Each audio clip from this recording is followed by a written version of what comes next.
বিসমিল্লাহির রহমানির রহিম। প্রিয় শিক্ষার্থীরা, আজকে আমি তোমাদের জন্য একটি নতুন অধ্যায় নিয়ে আসছি। সেটি হচ্ছে অধ্যায় 11, অ্যালজাব্রিক রেশিও অ্যান্ড প্রপোর্শন, অর্থাৎ অনুপাত ও সমানুপাত, বীজগাণিতিক অনুপাত ও সমানুপাত। এই সম্পর্কে আজকে তোমাদের ক্লাসটি আমি উপস্থাপন করব। তাহলে দেখো, এর আগে আমরা কিছু প্রাথমিক ধারণা সমূহ নিয়ে নেই। খেয়াল করো। তাহলে অনুপাত বলতে কি বুঝো? অনুপাত বলতে কি বুঝো? অনুপাত মানে হচ্ছে তোমার যে অনুপাত হচ্ছে রেশিও, এর ইংরেজি শব্দ হলো রেশিও। তবে এই অনুপাত মানে হচ্ছে তোমার যে একটি বস্তুর সাথে অন্য আরেকটি বস্তুর তুলনা করা। অনুপাত মানে হচ্ছে যে একটি বস্তুর সাথে অন্য আরেকটি বস্তুকে তুলনা করা, বা একটি সংখ্যার সাথে অন্য আরেকটি সংখ্যার তুলনা করাকেই অনুপাত বলা হয়। তাহলে আমরা বলতে পারি যে একটি বস্তুর সাথে বা একটি জিনিসের সাথে একটি বস্তুর সাথে অন্য যে কোনো একটি বস্তুর সাথে অন্য আরেকটি বস্তুর সাথে অন্য আর একটি বস্তুর তুলনা করাকে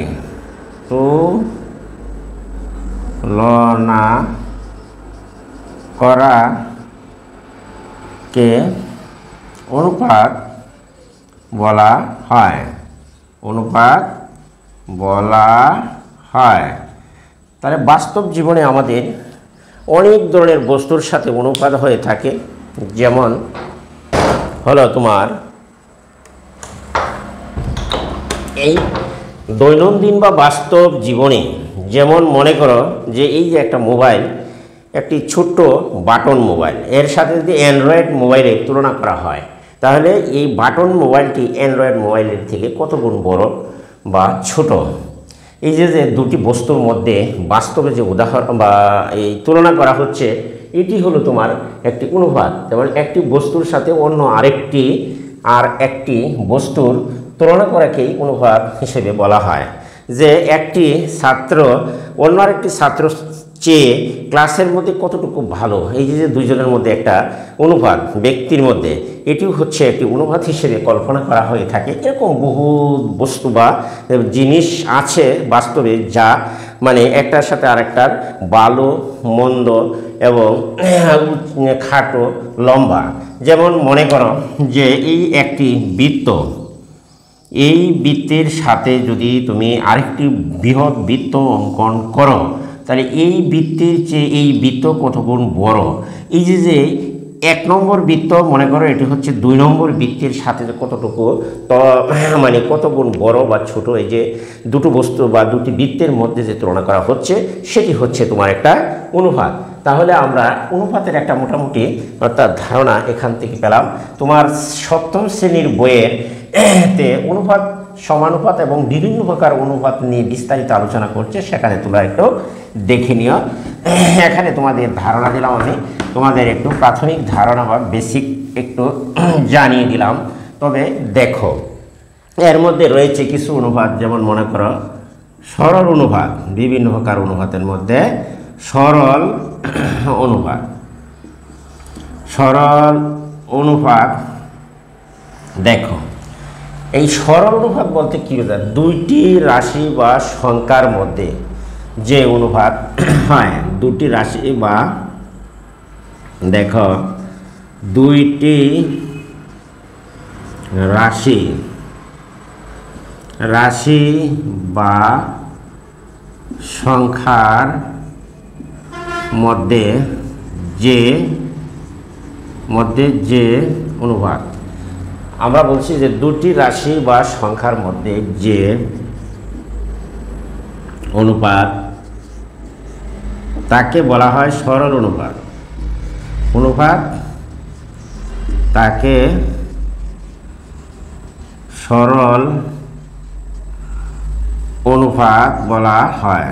সরল অনুপাত বলা হয়। যেমন তুমি একটি উদাহরণ দেখো, যেমন 3:4, এখানে দুইটি রাশি বা সংখ্যার মধ্যে অনুপাত, এটি হচ্ছে সরল অনুপাত।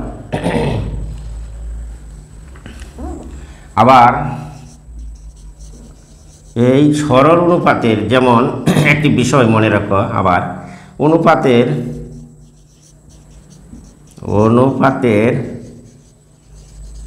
একটি বিষয় তোমাকে মনে রাখতে হবে, সেটা হচ্ছে যেমন মনে করো যে 8:9, অনুপাতের এই রাশিটিকে এভাবে লেখা যায়, বা এটি হচ্ছে তোমার পূর্ব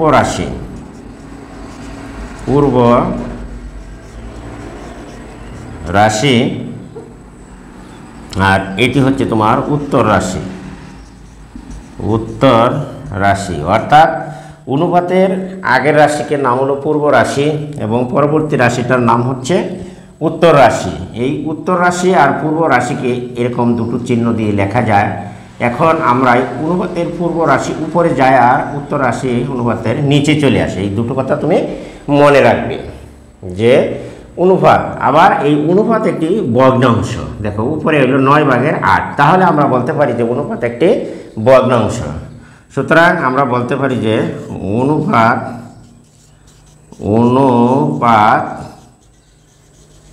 একটি ভগ্নাংশ। অনুপাতকে আমরা ভগ্নাংশ হিসাবেও কল্পনা করতে পারি যে 8-এর সাথে 9-এর কত অনুপাতে আছে। তাহলে অনুপাত হচ্ছে একটি ভগ্নাংশ, এই কথাটি তোমাকে মনে রাখতে হবে।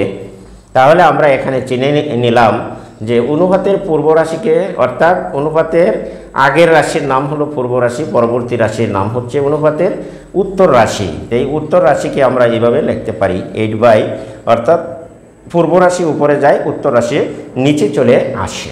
তাহলে আমরা সরল অনুপাত শিখলাম। এখন আমরা যাব যে সরল অনুপাত, এরপরে আছে ধরো আরও কিছু অনুপাত রয়েছে, আমি কয়েকটি আলোচনা করছি। দেখো এরপরে হলো ব্যস্ত অনুপাত। দেখো যে ব্যস্ত অনুপাত কাকে বলে? দুটি সরল অনুপাতে। তাহলে ব্যস্ত অনুপাত হচ্ছে যে কোনো সরল অনুপাতের, দেখো যে কোনো সরল অনুপাতের পূর্ব রাশিকে উত্তর রাশি, পূর্ব রাশিকে উত্তর রাশি এবং উত্তর রাশিকে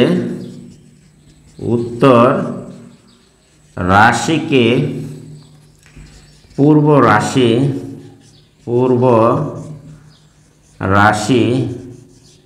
ধরে যে বলা হচ্ছে কোনো সরল অনুপাতের পূর্ব রাশিকে উত্তর রাশি এবং উত্তর রাশিকে পূর্ব রাশি ধরে যে অনুপাত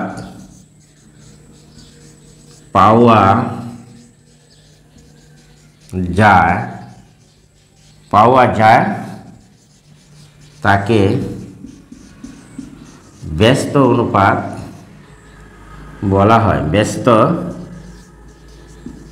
অনুপাত বলা হয়। আশা করি তোমরা এটি বুঝতে পেরেছ। যেমন সরল অনুপাত একটা উদাহরণ দেখো, যেমন 5:7। এখানে পূর্ব রাশি হচ্ছে 5, পূর্ব রাশি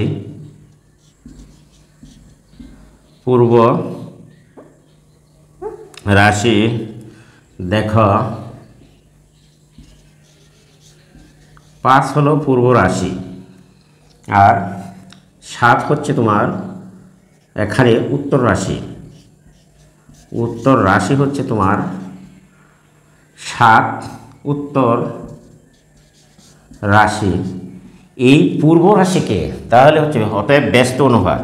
সুতরাং ব্যস্ত অনুপাত হবে, তুমি একটু খেয়াল করো, পূর্ব রাশি হচ্ছে 5 এবং উত্তর রাশি হচ্ছে 7। এটিকে যদি আমরা উল্টিয়ে দিই তাহলে দেখো পূর্ব রাশি এই 5-এর জায়গা চলে আসলো 7 আর 7-এর জায়গায় গেল 5।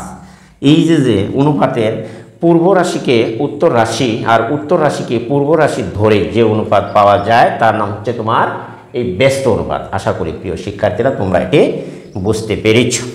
এরপরে আবার দেখো যে এখানে আমরা ব্যস্ত অনুপাত তোমাদেরকে বোঝাতে পেরেছি। এখন চলো আমরা যাই, এইখানে মিশ্র অনুপাত আছে আবার। এখানে দেখো যে মিশ্র অনুপাত কাকে বলে।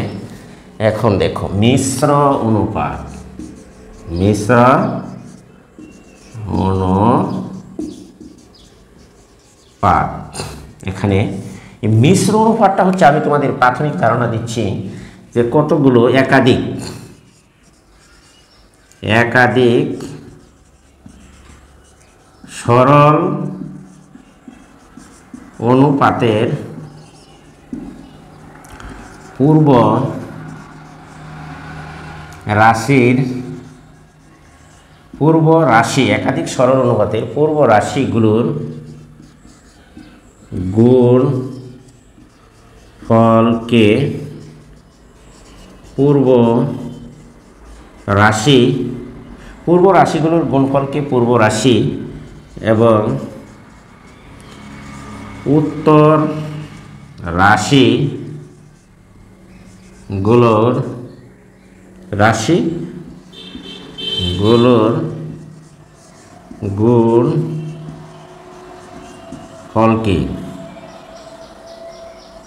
গুণফলকে পূর্ব একাধিক সরল অনুপাতের পূর্ব রাশিগুলোর দেখো পূর্ব রাশিগুলোর গুণফলকে পূর্ব রাশি এবং উত্তর রাশিগুলোর গুণফলকে উত্তর রাশি ধরে যে অনুপাত পাওয়া যায় তাকে মিশ্র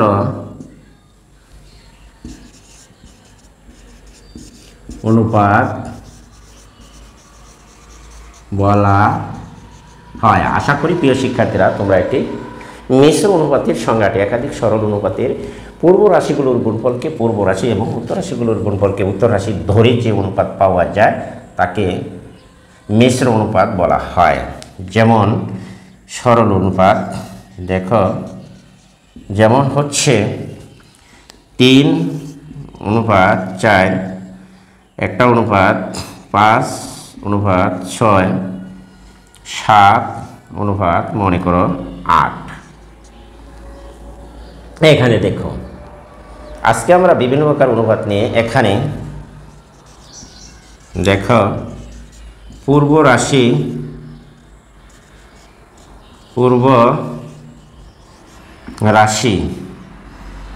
এখানে পূর্ব রাশি হলো 3:4, পূর্ব রাশি ধরো 3, এরপরে হচ্ছে 5, এরপরে হলো তোমার 7, এদের গুণফল দেখো। এখানে হলো পূর্ব রাশি, দেখো তোমাদের আগে অনুপাত সম্পর্কে চিনিয়েছি। দেখো আগেরটা পূর্ব রাশি, এই যে 3, আর এই অনুপাতের পূর্ব রাশি 5, এই অনুপাতের পূর্ব রাশি হচ্ছে 7। এখন এদের গুণফল 3 × 5 × 7, 3 × 5 × ধরো 7, পূর্ব রাশিগুলোর গুণফল পেলাম এত। আবার উত্তর রাশি দেখো, এই উত্তর রাশি হচ্ছে 4, 6, 8, এদের গুণফল তাহলে আমরা লিখতে পারি 4 গুণন 6 গুণন হচ্ছে তোমার 8। তাহলে আমরা লিখতে পারি, দেখো 3 5 15 7 15 105, 3 5 15 7 6 15 90 7 15 105, 4 6 24, 4 24। তাহলে আমরা দেখো এখানে পাচ্ছি 4 6 24, 8 আর 24 গুণ দাও,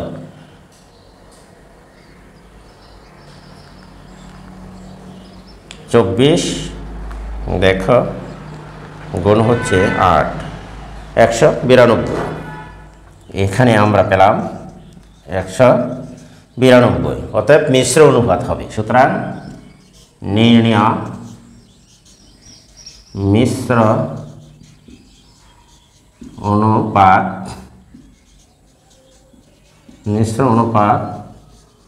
হবে সমান 105 অনুপাত হবে তোমার 192। আশা করি প্রিয় শিক্ষার্থীরা তোমরা আজকে মিশ্র অনুপাত সম্পর্কে তোমাদের ধারণা আজকে মনে করি একদম পানির মতন সোজা। দেখো একাধিক সরল অনুপাতের পূর্ব রাশিগুলোর গুণফলকে পূর্ব রাশি এবং উত্তর রাশিগুলোর গুণফলকে উত্তর রাশি ধরে যে অনুপাত পাওয়া যায় তাকে মিশ্র অনুপাত বলা হয়। যেমন হচ্ছে একাধিক সরল অনুপাত বলতে আমি এখানে বুঝি একের অধিক সরল অনুপাত। এখানে আছে দেখো 3:4, 5:6, 7 হচ্ছে তোমার 8।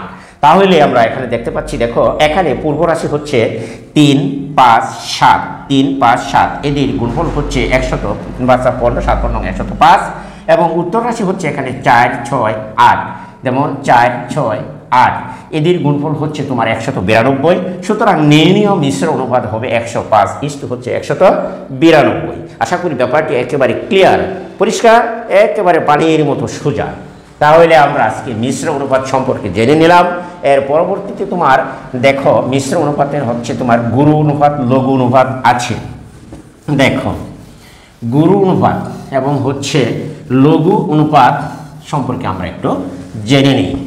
তাহলে গুরু অনুপাত, দেখো যে অনুপাতের পূর্ব রাশি ছোট, পরবর্তী রাশি হচ্ছে এখানে দেখো, অর্থাৎ গুরু অনুপাত। দেখো আরও কিছু অনুপাত, গুরু অনুপাত এখানে দেখো, এই গুরু অনুপাত যে অনুপাতের পূর্ব রাশি ছোট এবং পূর্ব উত্তর রাশি বড়, যে অনুপাতের দেখো অনুপাতের পূর্ব রাশি ছোট এবং যে সরল অনুপাতে, যে দেখো যে খেয়াল করো, যে সরল অনুপাতের পূর্ব রাশি, এখানে দেখো পূর্ব রাশি ছোট এবং উত্তর রাশি বড়, তাকে গুরু অনুপাত, গুরু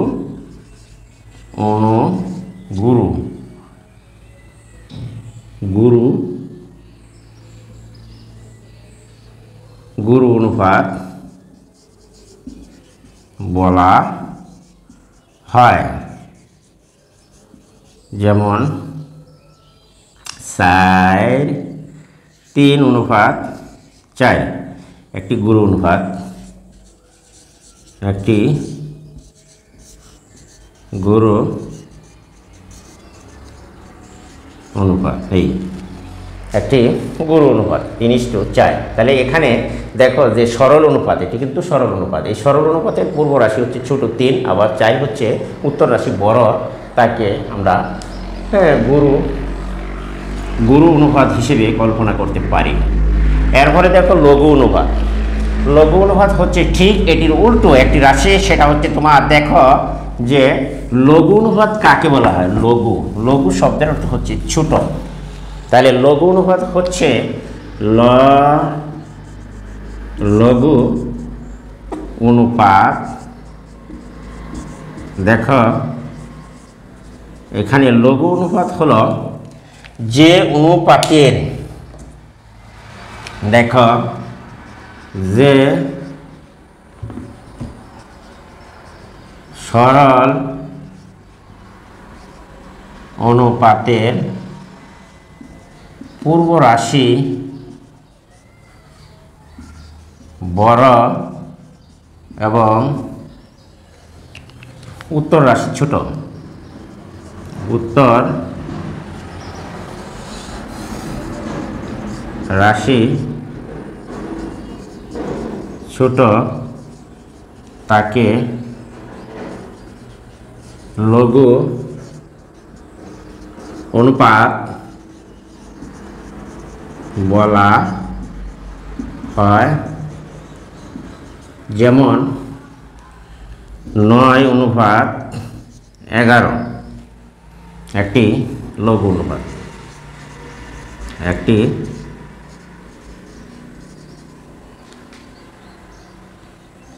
পূর্ব রাশি বড়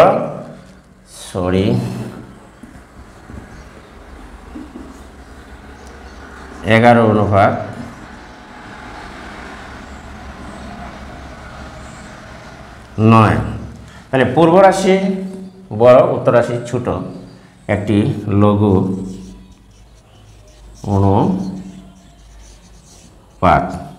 আশা করি তোমরা ব্যাপারটি বুঝতে পেরেছ। সরল অনুপাত, লঘু অনুপাত, মিশ্র অনুপাত এবং হচ্ছে এখন দেখো সমানুপাত রাশি কাকে বলা হয়। সমানুপাত, তাহলে সমানুপাত যদি রাশি হয়, আমি তোমাদের অনুপাতের কিছু প্রাথমিক ধারণা এখানে দিলাম। এখন চলো, যদি এ বি সি তিনটি রাশি ক্রমিক সমানুপাত, বীজগণিতিক অনুপাত। এখন দেখো যে বীজগাণিতিক অনুপাত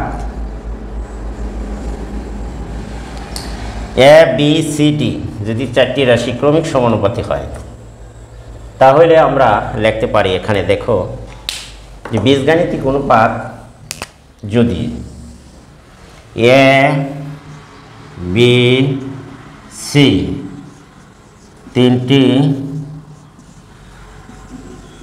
রাশি, দেখো যদি এ বি সি তিনটি রাশি যদি ক্রমিক সমানুপাতি হয়, ক্রমিক সমানুপাতিক হয়, তাহলে আমরা লিখতে পারি, দেখো লিখতে পারি ক্রমিক সমানুপাতি হয়, তাহলে আমরা লিখতে পারি, দেখো উদাহরণ এ অনুপাত বি ইকুয়াল টু বি অনুপাত সি, এটি আমরা লিখতে পারি। অর্থাৎ প্রথম রাশির সাথে দ্বিতীয় রাশি, আবার দ্বিতীয় রাশির সাথে যদি তৃতীয় রাশি সমানুপাতিক হয়, অর্থাৎ দেখো অর্থাৎ সমানুপাতিক হয়, অর্থাৎ ক্রমিক সমানুপাত কাকে বলে, দেখো যে প্রথম রাশির সাথে, যে প্রথম রাশি অনুপাত দেখো দ্বিতীয় রাশি, প্রথম রাশি অনুপাত দ্বিতীয় রাশি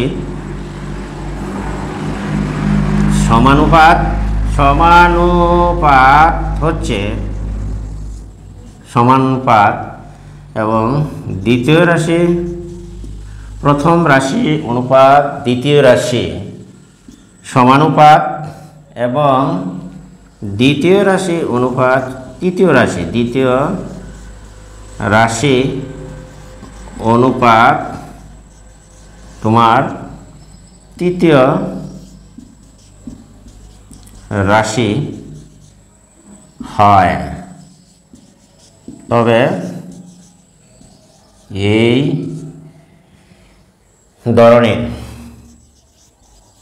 এই ধরনের অনুপাতকে ক্রমিক সমানুপাতি বলা হয়। খেয়াল করো যে প্রথম রাশি অনুপাত দ্বিতীয় রাশি হয় দ্বিতীয় রাশি সমানুপাত, এবং দ্বিতীয় রাশি অনুপাত হচ্ছে সমানুপাত চিহ্ন হবে, বা এটিকে সমানও দেওয়া যায়। দ্বিতীয় রাশি অনুপাত তৃতীয় রাশি হয়, তবে এই ধরনের অনুপাতটি ক্রমিক সমানুপাতিক বলা হয়। ক্রমিক সমানুপাতিক বলা হয়। আশা করি তোমরা এই ক্রমিক সমানুপাতিক রাশির ব্যাপারটি বুঝতে পেরেছ। এটিকে আবার আমরা এইভাবে লিখতে পারি, অর্থাৎ এ বাই বি সমান বি বাই সি, বা এটিকে আমরা লিখতে পারি কোণাগুণি গুণ দাও B square equal to AC. যদি এরকম হয় তাহলে রাশিটি ক্রমিক সমানুপাতি বলা হয়। আশা করি তোমরা এটি বুঝতে পেরেছ। এরপরে দেখো সমানুপাতিক রাশি। এখন আমরা তাহলে চলো অন্য আরেকটি প্রশ্নে যাই। যেমন যদি মনে করো যে এখানে যে এ 2 নম্বরে আরও সূত্র তুমি লিখতে পারো এক, যেমন এ অনুপাত বি সমান বি অনুপাত মনে করো সি। এটিকে যদি আমরা লিখি তাহলে অনুপাতের পূর্ব রাশি এ উপরে নিচে আসবে উত্তর রাশি, পূর্ব রাশি উপরে নিচে আসলো তোমার উত্তর রাশি এখানে। এখন যদি আমরা লিখি অনুপাতের পূর্ব রাশির সাথে নিচের উত্তর রাশি যদি যোগ করো, দেখো এ প্লাস বি, আবার বি করলে এ মাইনাস বি, তদ্রূপ বি এর সাথে অর্থাৎ লবের সাথে হরের যোগ, আবার দেখো লব থেকে হরের বিয়োগ। এই যে প্রক্রিয়াটা করলাম এটির নাম হচ্ছে একই সাথে, একই সাথে একবার, অর্থাৎ লবের সাথে উপরের হরের যোগ করছি। লব হলো এ, এখানে অনুপাত যেহেতু একটা ভগ্নাংশ আমি আগেই তোমাদের শিখিয়েছিলাম প্রাথমিক ধারণায়, তাহলে লবের সাথে হরকে যোগ, আবার লবের সাথে হরকে বিয়োগ। এই একই সাথে এটিকে বলা হয় একই সাথে যোজন ও বিয়োজন, যোজন ও বিয়োজন প্রক্রিয়া, যোজন ও বিয়োজন প্রক্রিয়া এটির নাম। একই সাথে একবার যোগ আর একবার হরের, লবের সাথে একবার হরের যোগ, আবার লবের সাথে একবার হরের বিয়োগ। এই একই সাথে এই যোজন ও বিয়োজন প্রক্রিয়া এটির নাম হচ্ছে একই সাথে যোজন ও বিয়োজন প্রক্রিয়া। তাহলে এখানে আমরা তাহলে যোজন ও বিয়োজন প্রক্রিয়াটি এখানে শিখে নিলাম। তাহলে চলো আমরা আরেকটি, যেমন এ বি সি টি যদি 4টি রাশি পরস্পর সমানুপাতিক হয়, যদি 3 দেখো যদি এ আমরা যদি লিখি 3 দেখো যদি এ অনুপাত এ বি সি ডি 4টি রাশি ক্রমিক সমানুপাতি হয়। 4টি রাশি 4টি যদি রাশি 4টি যদি এ বি সি ডি রাশি 4টি সমানুপাতিক হয়, সমানুপাতিক হয়, তবে লেখা যায় এ অনুপাত ধরো বি সমানুপাত হলে সি অনুপাত ডি, অর্থাৎ প্রথম রাশি অনুপাত হচ্ছে দ্বিতীয় রাশি, অর্থাৎ দেখো বাংলায় লিখলে আমরা পারি, অর্থাৎ প্রথম রাশি অনুপাত দ্বিতীয়, দেখো দ্বিতীয় রাশি অনুপাত হচ্ছে দ্বিতীয় রাশি সমানুপাত তৃতীয় রাশি অনুপাত চতুর্থ রাশি। আশা করি তোমরা এটি বুঝতে পেরেছ। আমরা এখানে লিখেছি প্রথম রাশি অনুপাত হচ্ছে তোমার দ্বিতীয় রাশি সমানুপাত তৃতীয় রাশি অনুপাত হচ্ছে চতুর্থ রাশি। এই রাশিগুলোকে বলা হয় পরস্পর সমানুপাতিক রাশি। এটিকে আবার লেখা যায়, যেমন দেখো এ বাই বি, এই সমানুপাতিক চিহ্নের জায়গায় সমানও দেওয়া যায়, তাহলে আমরা লিখতে পারি সি বাই ডি। এই রাশির চারটিকে পরস্পর সমানুপাতিক বলা হয়। এই ধরনের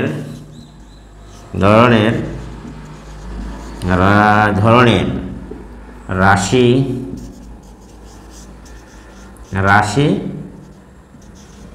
চারটিকে পরস্পরের সমানুপাতিক রাশি বলা হয়। সমানুপাতিক রাশি বলা হয়। তোমরা একটু খেয়াল রাখবা, দেখবা যে প্রথম রাশি অনুপাত, দ্বিতীয় রাশি সমানুপাত চিহ্ন, এই ফোড়া চারটি দিলে এর নাম হচ্ছে সমানুপাত চিহ্ন। সমানুপাত এই কারণে বাংলায় লিখলাম আমি, প্রথম রাশি অনুপাত, দ্বিতীয় রাশি সমানুপাত, তৃতীয় রাশি অনুপাত, চতুর্থ রাশি। এটিকে আবার লেখা যায় a by b, b by c by d. এই ধরনের রাশি চারটিকে পরস্পরের সমানুপাতিক রাশি বলা হয়। আশা করি প্রিয় শিক্ষার্থীরা তোমরা আজকে বিভিন্ন প্রকার সমানুপাত, অনুপাত এবং বিভিন্ন প্রকার অনুপাতের প্রাথমিক ধারণা সম্পর্কিত তোমরা যদি এই সূত্রগুলি মনে রাখো, তাহলে 11 অধ্যায় তোমার যে অ্যালজেব্রিক রেশিও অ্যান্ড প্রপোর্শন যে চ্যাপ্টারটি আছে এটি একেবারেই সহজ। তোমরা যদি এগুলি খালি একটু ভালো করে চর্চা করো, প্রাথমিক সূত্রগুলি যেহেতু তোমরা পড়ো নাই, এই জন্য আমি আবার প্রাথমিক সূত্রগুলি তোমাদের জন্য একটু আলোচনা করে নিলাম শর্টকাট। এখানে এইগুলি তোমরা একটু আয়ত্ত করে নিবে, তাহলে দেখবে যে তোমাদের অঙ্কগুলো এই অধ্যায়ের সোজা বা একদম সহজ লাগবে। আশা করি প্রিয় শিক্ষার্থী বন্ধুরা, আজকে আমি এখান থেকে বিদায় নিচ্ছি। তার আগে যদি আমার ভিডিওটি তোমাদের কাছে ভালো লাগে এবং উপকারী মনে হয়, তাহলে অবশ্যই তোমরা আমার চ্যানেলটিকে সাবস্ক্রাইব করবে এবং পাশে থাকা বেল আইকনটি অন করে দিবা এবং ভিডিওটি বন্ধু-বান্ধবের কাছে শেয়ার করে দেবে। একটি কমেন্ট, একটি লাইক অবশ্যই করে যাবা। আজকে আমি এখান থেকে বিদায় নিলাম। আল্লাহ হাফেজ, সকলেই ভালো থাকো।